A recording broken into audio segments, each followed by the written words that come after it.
check sa oil now kana jaka service menu tapos oil level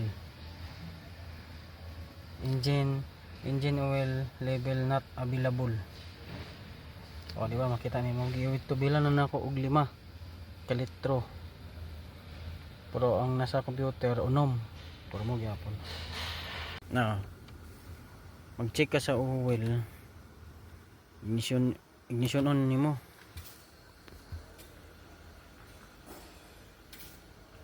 Dayon dini din ka click din ka aning menu kanina kay not available man karon na